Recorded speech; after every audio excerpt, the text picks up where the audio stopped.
The cosmos is often viewed through the lens of its breathtaking majesty, a tapestry of light and wonder that has inspired humanity for millennia. Yet beneath the veil of shimmering gas and radiant starlight lies a narrative of profound terror and inevitable decay.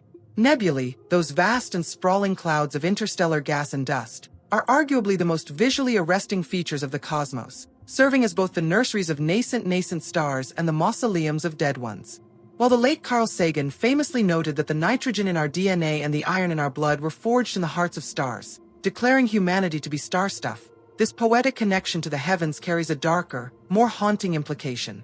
If humans are composed of the remnants of ancient stellar deaths, then the terrifying structures observed today in the deep night are the literal skeletons of the past and the prophetic warnings of our own atomic dissolution. Imagine staring into a mirror that doesn't reflect your face, but your eventual atomic dissolution. To observe a nebula like the helix or the red spider is to look at a final breath frozen in time, a visualization of the entropy that will one day claim our sun and everything we have ever built. These structures are not merely beautiful distant objects. They are the benchmarks of a universal process that moves irreversibly from order to chaos, a reminder that the same laws of physics that allowed us to exist are the very laws that ensure our ultimate non-existence. The terror inherent in these nebulae lies in their scale and their indifference to the life they once fostered or may one day produce. They represent the climax of a star's life, where the very light that once sustained planetary systems becomes the instrument of a system's final, chaotic reconfiguration. This transition from a stable sun to a distorted, expanding cloud is a warning that gravity and radiation, once in a delicate balance, eventually decouple to shred the fabric of local spacetime. Carl Sagan often reminded us that the Earth is a very small stage in a vast cosmic arena, and that our planet is a lonely speck in the great enveloping cosmic dark. He viewed the universe as a place where we are rare as well as an endangered species, a perspective that turns the beauty of a nebula into a haunting reminder of our vulnerability. Professor Brian Cox expands this by describing the universe as being on a long road from order to disorder. He utilizes the analogy of a sandcastle in the Namib Desert. While the wind could theoretically build a castle, it is overwhelmingly more likely to blow it apart. In this framework, nebulae are the collapsing sandcastles of the gods, marking the irreversible transition toward the heat death of the universe. Neil deGrasse Tyson further characterizes this existential reality by noting that the universe is under no obligation to make sense to us.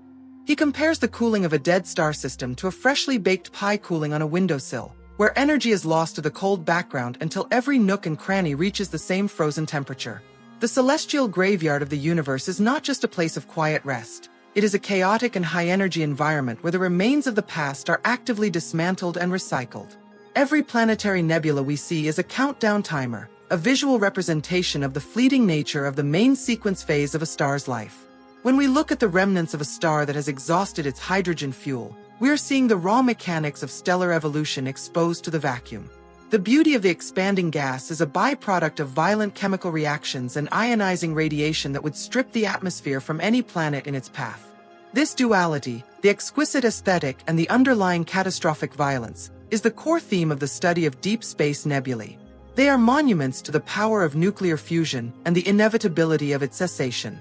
By observing these structures, humanity gains a perspective on time and energy that transcends the biological experience. We are witnessing the smoke of a fire that has been burning for billions of years, and in its fading light, we see the blueprint of our own eventual end. The universe is a vast machine of recycling, but it is a machine that operates with zero empathy for the complex structures, like civilizations, that it may inadvertently destroy in the process. The Red Spider Nebula and the supersonic winds of annihilation among the most unsettling structures recently imaged by the James Webb Space Telescope, JWST, is the Red Spider Nebula, catalogued as NGC 6537. Located approximately 3,000 light-years away in the constellation Sagittarius, this planetary nebula defies the traditional spherical symmetry expected of dying stars. Instead, it presents as a multi-lobed, arachnid-like monstrosity with legs that stretch across 3 light-years of space. The complexity of its structure is driven by one of the most extreme central stars known to astronomy, a white dwarf so hot and luminous that it was previously obscured by its own shroud of dust until the infrared eyes of the JWST pierced the veil.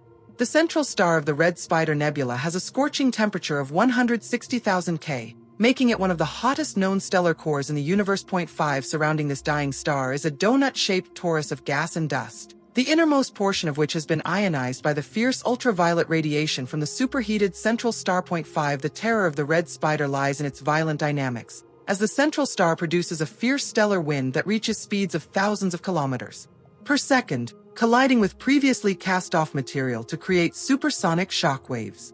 These interactions are traced by an elongated S-shape of ionized iron, marking the path of a fast-moving jet that carves through the nebula's heart like a celestial scalpel. Astronomers theorize that the nebula's peculiar hourglass waist and extended lobes may be the result of a hidden companion star, a celestial ghost lurking in the glare of the primary, exerting gravitational forces that sculpt the outflowing gas into its terrifying form.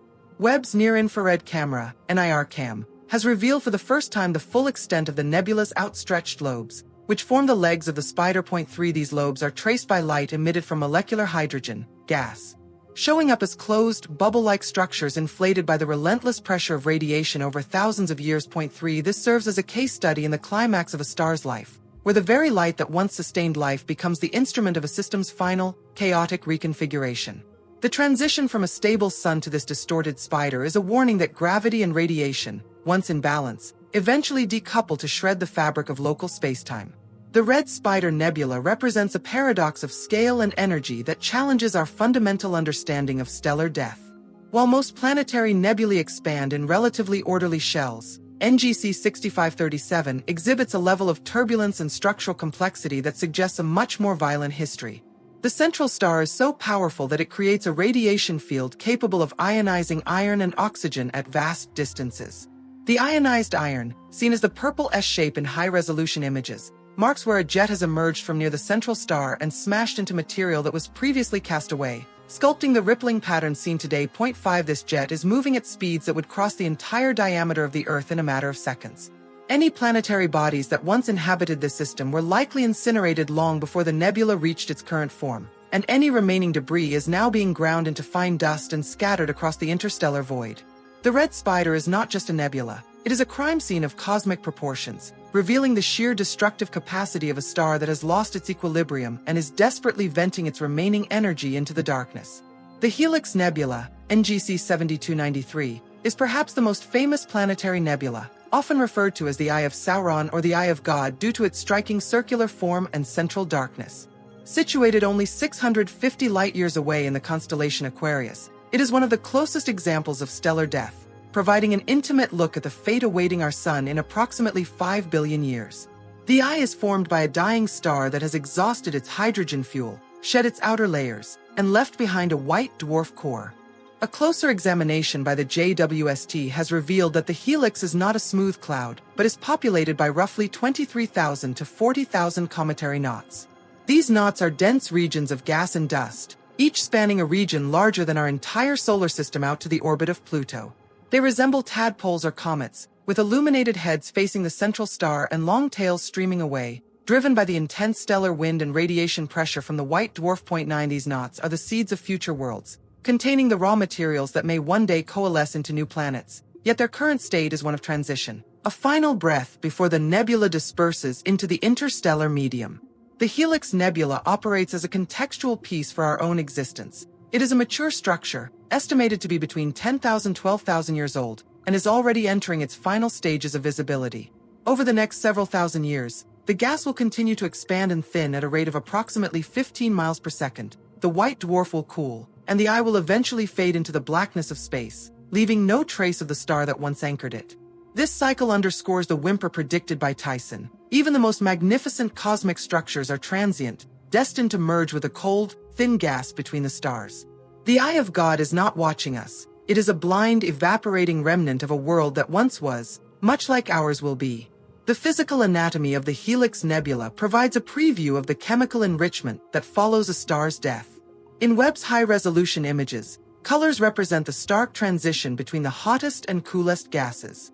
A touch of blue marks the most energized ionized gas closest to the white dwarf, while yellow regions show where hydrogen atoms have joined into molecules as the gas expands and cools. 9 At the outer edges, reddish tones trace the cold material where dust begins to dominate the structure. 9 This environment, though lethal to life as we know it, is a vital part of the cosmic life cycle.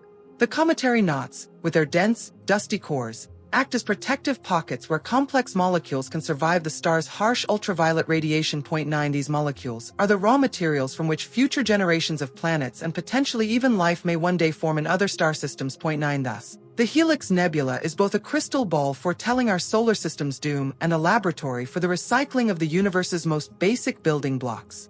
While planetary nebulae represent the relatively gentle death of sun-like stars, the Black Widow pulsar systems represent a form of cosmic horror. These systems consist of a millisecond pulsar, a city-sized, rapidly spinning neutron star, paired with a low-mass companion star or planet. In a process known as spinning up, the pulsar accretes material from its companion, increasing its rotation speed to hundreds of times per second. Once energized, the pulsar begins to emit a lethal wind of high-energy particles and radiation that slowly evaporates its partner, much like the spider for which it is named. One of the most terrifying examples of this phenomenon is the system PSR J2322-2650, which contains an exoplanet-sized companion, PSR J2322-2650b. Recent observations by the JWST have revealed that this companion has an atmosphere unlike anything ever seen in the universe. It is composed almost entirely of pure carbon, specifically in the form of dicarbon and tricarbon. This world is a scorched diamond, where the carbon-to-oxygen ratio is over 100, compared to Earth's ratio of 0.01.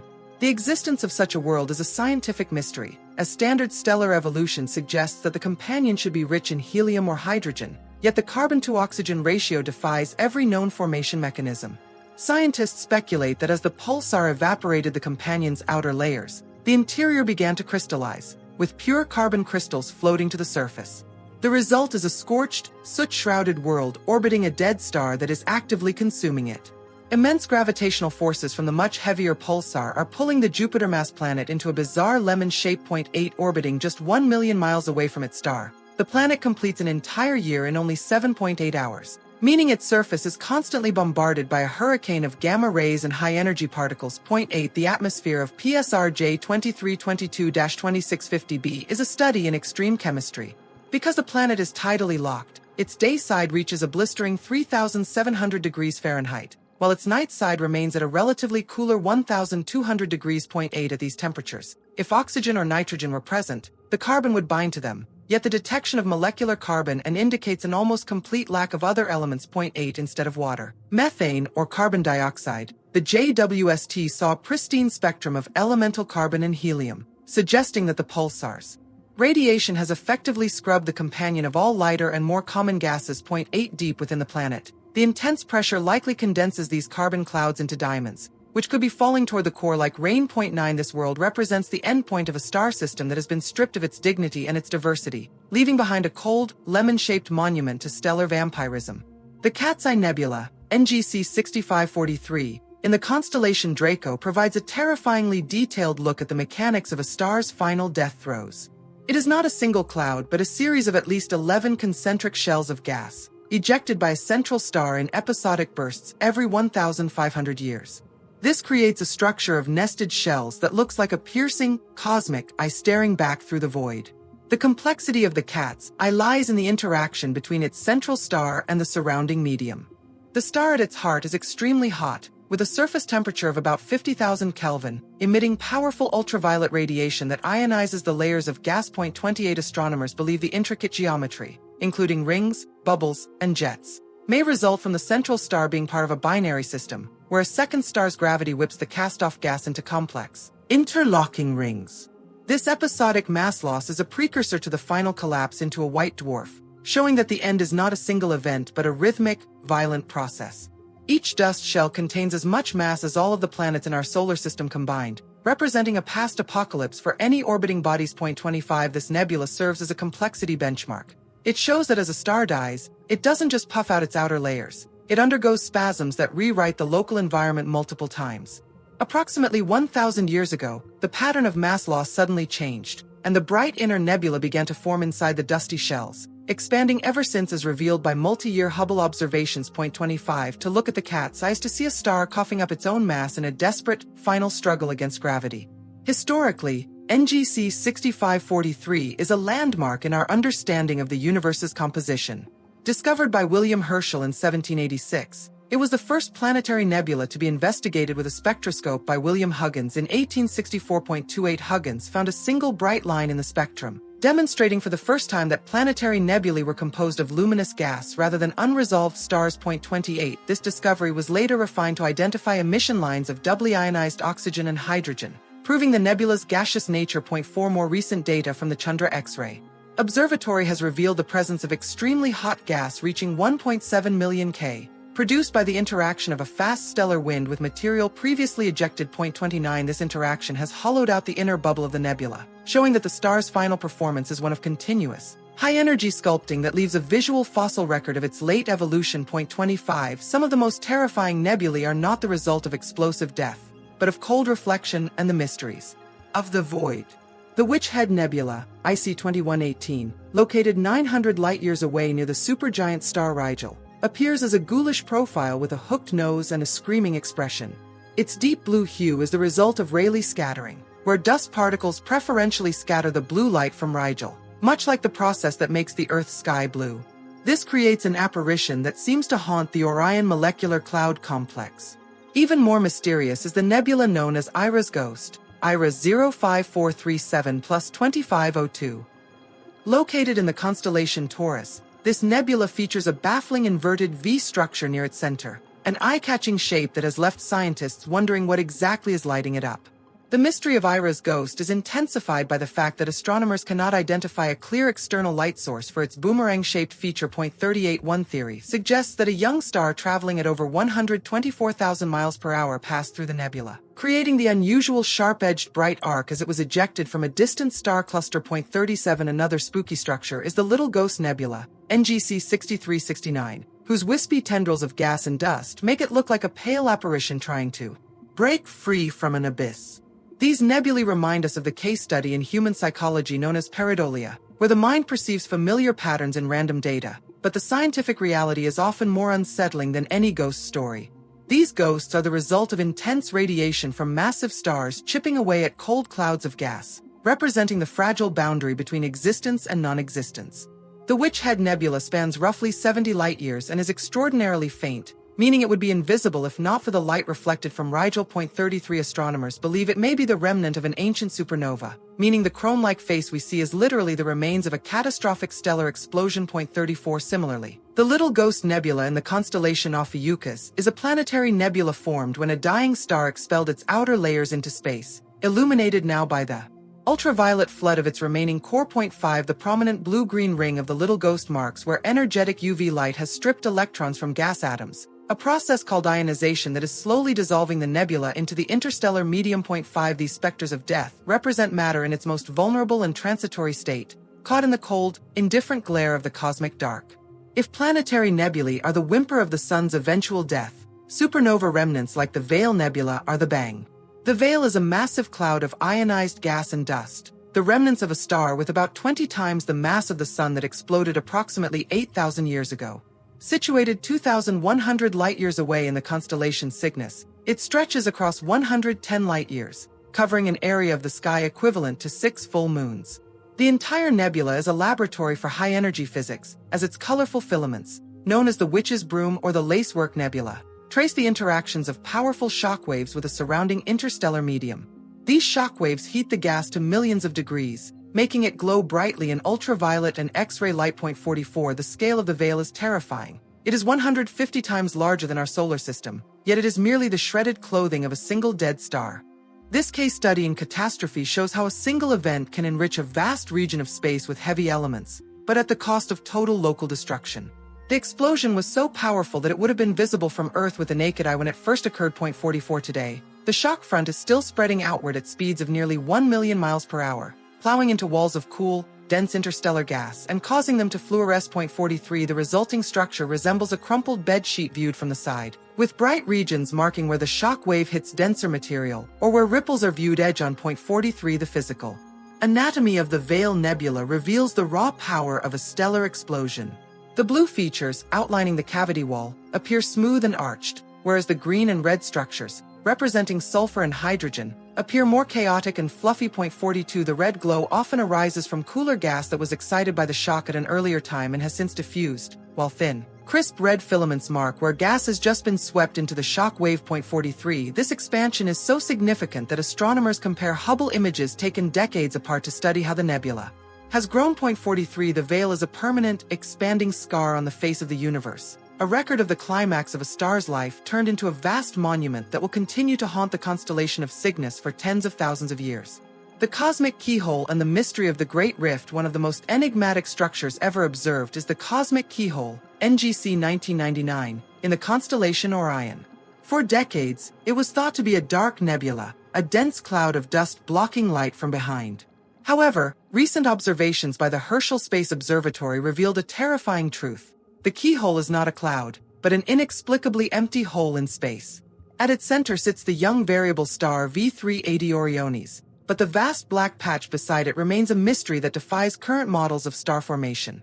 This great nothing is a paradox because space in a nebula is usually filled with gas and dust. The fact that a rift in space can exist in the middle of a star-forming region suggests that there are processes at work that can blow a hole through the fabric of a nebula. The discovery was a complete surprise to astronomers, who expected Herschel's infrared sensors to see right through what they thought was a dense pocket of gas. 47. Instead, Herschel saw nothing at all, indicating that the region is truly empty. 47. This led researchers to hypothesize that narrow jets of gas from some of the young stars in the region punctured the sheet of dust and gas, while powerful radiation from a nearby mature star may have helped clear the whole. 46. Whatever the cause, it represents a previously unexplained phenomenon in the star-forming process. 46. This cosmic keyhole represents the context of our ignorance, a literal gap in our knowledge of how newborn stars disperse their birth clouds. The keyhole sits roughly 1,500 light-years from Earth and is a relic of recent star formation, composed of debris left over from the birth of V380 Orionis. 46. Just like fog curling around a street lamp, the reflection nebula only shines because of the light from the embedded star. But the keyhole itself remains inky and void. 48. This discovery has been described as being as surprising as finding a huge, yawning pit in your lawn overnight where worms were supposed to be tunneling. 47. It serves as a reminder of Stephen Hawking's words regarding our insignificance in the face of the vast and mysterious cosmos. The keyhole is a place where the smoke and ashes of the universe simply aren't there, leaving us to wonder what could have been powerful enough to tear such a hole in the sky and what might lurk beyond the rift. The Flame Nebula and the cold fate of failed stars. The Flame Nebula, NGC 2024, located approximately 1,400 light-years away in the constellation of Orion, is a hotbed of star formation less than 1 million years old. While it glows with the light of young stars, recent JWST data has focused on its darker, substellar residents, brown dwarfs. These are failed stars, objects so small that their cores will never be able to fuse hydrogen. Over time, these objects become dim and cool, representing a bridge between the smallest stars and the largest planets. The terror of the Flame Nebula lies in its invisible population. The JWST's infrared vision has revealed free-floating objects within the nebula that are only 0.5 to 3 times the mass of Jupiter. 52. These objects represent the future of the universe. When the bright stars have burned out, the universe will be populated by these cold, dark embers. The census of these low-mass objects was conducted to explore the fundamental low-mass limit of the star and brown dwarf formation process. 52. This limit is set by a process called fragmentation, where large molecular clouds break apart into smaller units. 52. If a fragment is massive enough, gravity will drive its core to ignite fusion, creating a star. 52. However, fragments that are not hot and dense enough will continue to contract until they become opaque and reabsorb their own radiation, stopping the cooling and preventing further collapse. 52. The JWST's findings significantly shrink the theoretical mass range of these objects, showing that very few things exist below 10 times the mass of Jupiter, with a sharp cutoff below 2 or 3 Jupiter masses. 52. These free-floating objects are not orbiting any parent star. They are stellar fragments that were born alone and will drift through the void forever. 54. The Flame Nebula thus acts as a case study for the universe's ultimate climax. If the universe is a symphony, as Michio Kaku suggests, then brown dwarfs are the low, fading notes that will linger after the main melody has finished. They are the ashes of the star-forming process, destined to inhabit a cold and expanding void for eternity. By peering into the translucent cloud of the Flame Nebula, the JWST has for the first time probed the boundary of what can become a star, providing a glimpse of the universe's final, silent era where only cold, failed embers will remain. 52. The Hand of God and the physics of pulsar winds. The nebula PSRB 1509-58, famously known as the Hand of God, is a pulsar wind nebula that spans 150 light-years. The hand is created by a pulsar, the crushed, city-sized core of a massive star that exploded in a supernova about 1,700 years ago. Despite its tiny size, with a diameter of only 12 miles, this stellar corpse spins roughly 7 times every second and generates a massive structure of energized gas that resembles a ghostly human hand. The Hand of God is a testament to the complexity of energy transfer in the vacuum. The pulsar possesses an intense magnetic field, estimated to be 15 trillion times stronger than Earth's, which accelerates particles to near-light speed. This creates a particle wind that interacts with the surrounding magnetic fields, causing the material to glow in X-ray light. 59 This nebula represents the climax of density and power, where a tiny object dictates the geometry of a structure 150 times larger than our solar system.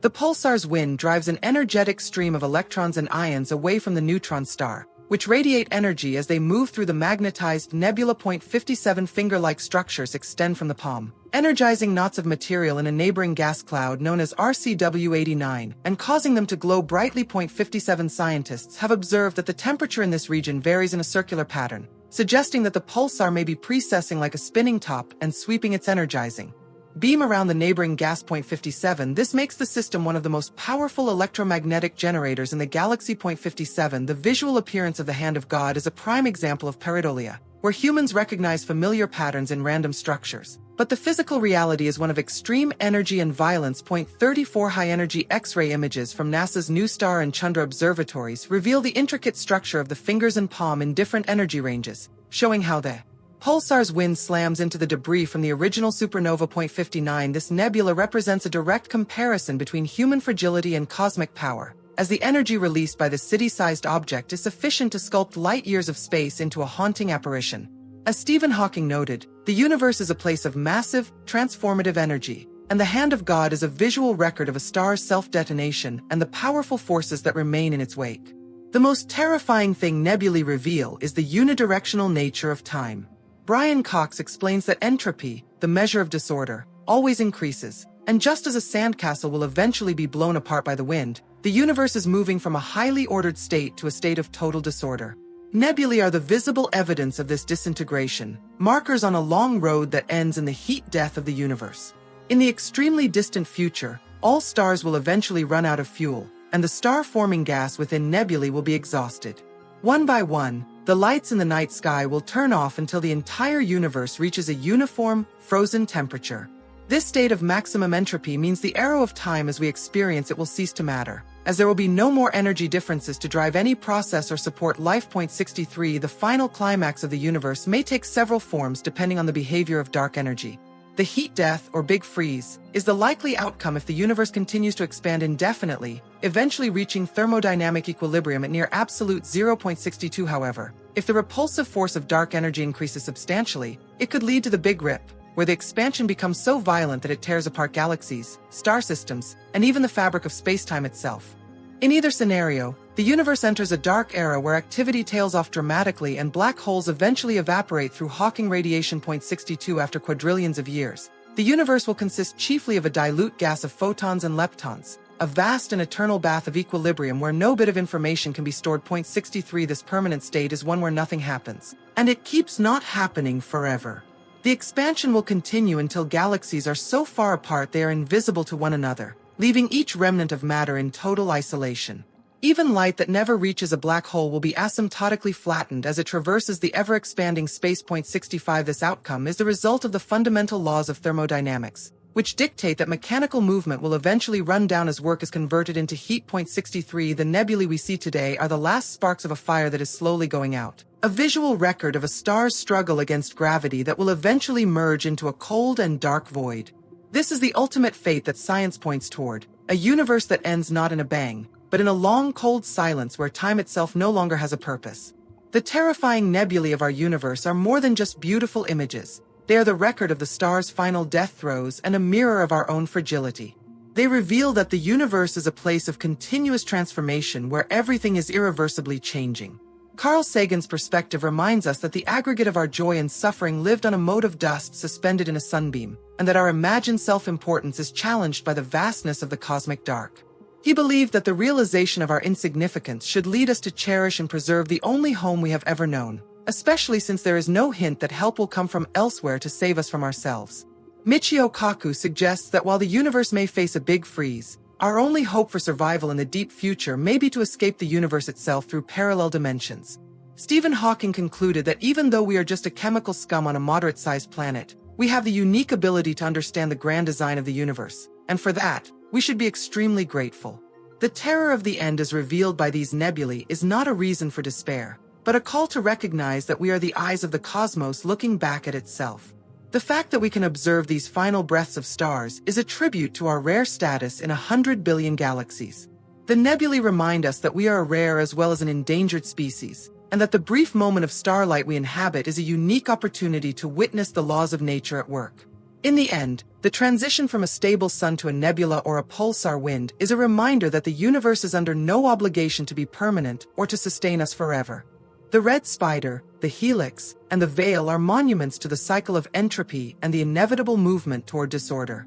They are the skeletons of the past and the prophecy of our future, showing us the atoms that will one day be scattered to form the seeds of worlds yet to come. The universe may eventually die in ice or in a rip, but for the time being, the terrifying beauty of these nebulae serves as a profound call to consciousness and a reminder of our unique place in the great enveloping cosmic dark.